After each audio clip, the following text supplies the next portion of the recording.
Aujourd'hui, j'avais envie de vous parler du design sprint, mais un peu différemment. Plutôt que de parler des temps de design sprint, c'est-à-dire les temps de production, les temps de travail d'équipe, qu'est-ce que vous allez obtenir en sortie, qu'est-ce qu'il faut prévoir en amont, et tout ce type de feedback et de partage d'expérience qu'il y a sur vraiment toute la partie émergée de l'iceberg, j'avais envie de vous parler du design sprint en off. Tout ce qui se passe caché là, juste sous la surface de l'eau. Tout ce que vous connaissez déjà du design sprint, c'est ce qu'on vous parle très souvent, c'est-à-dire ce qu'on produit, ce qu'on fait, ce qui se passe jour 1, jour 2, jour 3. Là, on va retourner la pièce et on va parler de tout ce dont on ne parle pas habituellement. Avant le jour 1 du design sprint, il y a la rencontre. Elle commence à ce moment-là en fait. La rencontre entre la personne qui commande le design sprint, la rencontre entre la personne qui va pouvoir apporter ses compétences et aider à co-construire ce design sprint. C'est aussi le moment où le facilitateur commence à rentrer dans l'histoire de l'entreprise qui va accompagner. C'est-à-dire que l'entreprise a un historique, est passée par plein de différentes étapes, et le facilitateur, lui, il est obligé de comprendre tout ça. Donc il va devoir poser énormément de questions. Et rien qu'à ce moment-là, en fait, ce qui est intéressant, c'est que ça permet déjà, avant d'avoir commencé Design Sprint, aux personnes qui ont donc la volonté de faire Design Sprint pour produire quelque chose, de se poser des questions qu'ils ont peut-être déjà plus l'habitude de se poser. Et pour préparer le Design Sprint, il va falloir recruter les bonnes personnes. Et donc, il va falloir trouver les bonnes personnes aussi dans l'organisation. Et des fois, ce n'est pas évident pour tout le monde parce qu'on ne sait pas exactement avec précision qui est responsable de quoi et donc qui on va devoir inviter ou pas. Et donc, ça va amener toute une espèce d'enquête dans certaines organisations pour arriver à trouver les bonnes personnes et puis, mine de rien, arriver à faire comprendre à ces personnes pourquoi elles sont nécessaires à ce moment-là et d'arriver à faire comprendre à ces personnes qu'elles vont devoir bloquer 4 ou 5 jours pour travailler ensemble sous un format coopératif qui est peut-être pas non plus dans ses habitudes à l'origine. On arrive en jour 1 et c'est là où on est vraiment dans la pure rencontre, c'est-à-dire qu'on a des personnes qu'on a invitées qui se sont peut-être jamais vues avant, qui travaillent dans des services qui sont séparés et qui n'ont pas vraiment de connexion. Et bien là, qu'est-ce qu'on fait? Voilà, qu'est-ce qui se passe? Humainement, il y a vraiment quelque chose d'intéressant qui se passe, c'est qu'il va y avoir cette rencontre. Pour que sur la partie pile du design sprint, il puisse se passer des bonnes productions et des bons travaux, il faut que sur la partie face, on arrive à faire en sorte que ces gens se soient vraiment bien rencontrés, qu'ils soient à l'aise, que humainement, en fait, il y ait vraiment un lien qui a été tissé. Ça ne se fait pas juste avec des icebreakers, ça se fait vraiment avec une posture de facilitation, que ce soit online, que ce soit hybride, que ce soit en physique. Une posture de facilitation qui est vraiment sur l'observation, sur l'écoute des différents participants, sur la compréhension de leur relationnel, peut-être des fois sur leur historique de relationnel. Il va y avoir tout ce travail très fin du facilitateur qui n'est pas forcément quelque chose qui est vendu dans les offres du design sprint, mais qui est quelque chose de l'ordre du sensible et qui est vraiment nécessaire pour toute la suite du design sprint et toute l'expérience qui va s'en suivre. Des personnes qui se rencontrent, des personnes qui ne parlent pas forcément le même langage parce qu'ils sont dans des services différents et donc des vocabulaires différents. Donc il va falloir réussir à faire les ponts entre les vocabulaires et les langages de chacun. Et puis on a aussi des personnes qui ne sont peut-être pas au même niveau d'information sur le projet sur lequel on va travailler, sur le challenge qu'on va essayer d'adresser. Et c'est tout le défi aussi de cette première journée de design sprint.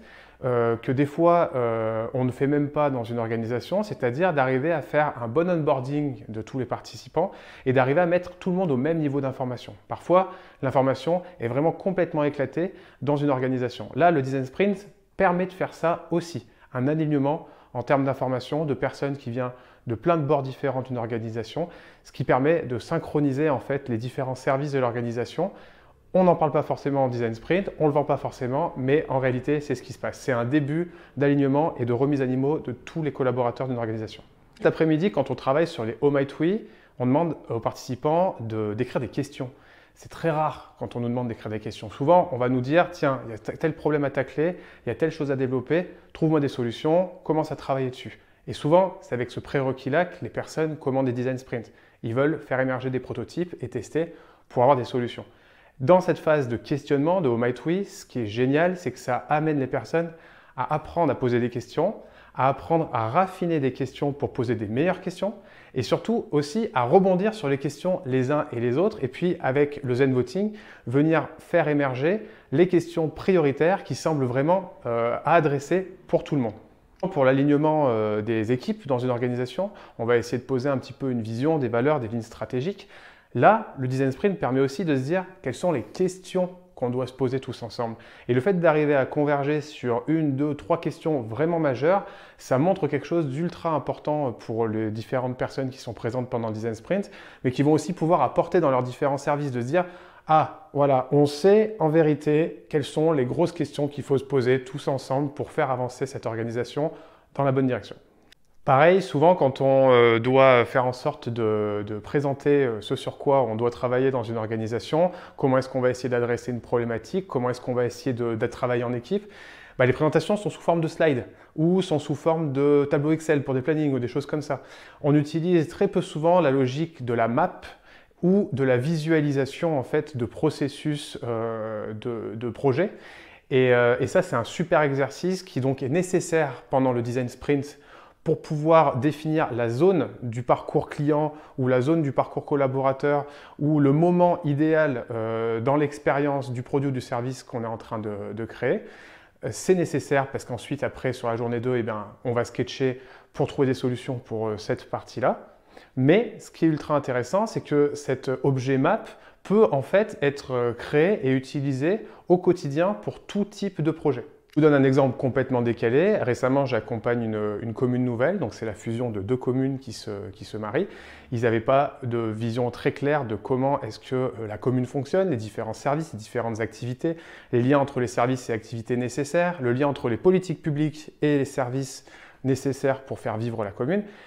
On a fait un atelier de mapping où on a modélisé, on a posé à plat en fait le fonctionnement de la commune grâce aux agents, grâce aux élus et toutes les personnes qui étaient ici présentes. La map, c'est un objet qui peut beaucoup perturber, mais en même temps, c'est un objet qui est super pour arriver à créer un point de contact comme une espèce de carte d'action qui est posée sur une table où il y a tout le monde qui se met autour. Et bien là, on va pouvoir se mettre autour de cette map et on va pouvoir se poser les questions dessus, on va pouvoir savoir où on travaille, on va pouvoir comprendre le lien chronologique qu'il y a entre les différents éléments, les liens de relation qu'il y a entre les différents éléments. C'est un objet qui est super utile pour toute la vie de n'importe quel humain dans n'importe quel type d'organisation.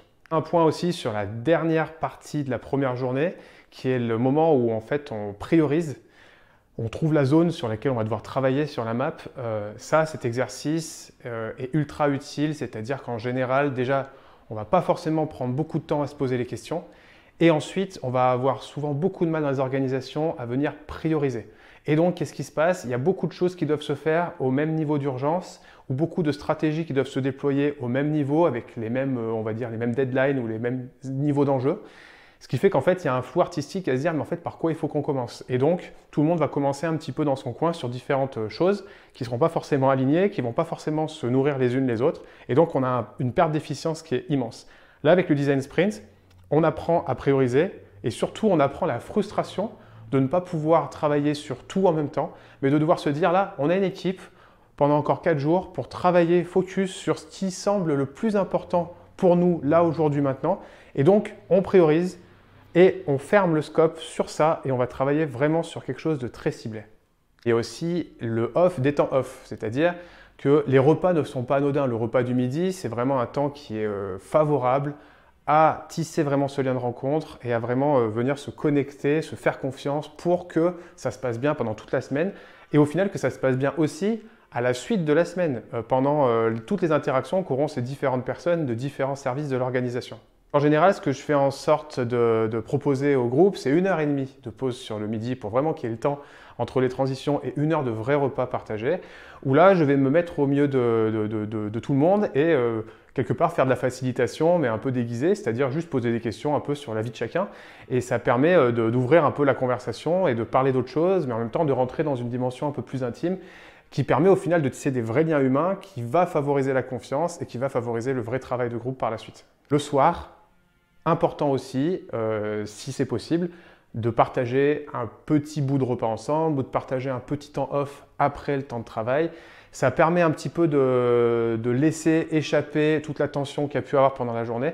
La première journée n'est pas facile, c'est une journée où on va se poser des questions, où comme je le disais, on va devoir faire une map, on va devoir prioriser, on va devoir voter avec des gommettes. On n'a pas l'habitude des fois de faire tout ça, ça peut être une journée qui est très fatigante et très chargée.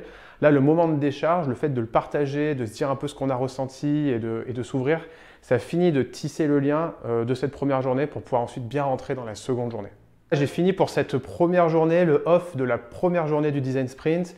Vous retrouvez la suite du off du Design Sprint dans les prochaines vidéos. Donc on parlerait de jour 2, de jour 3, de jour 4, du jour 5 et puis du jour d'après le Design Sprint.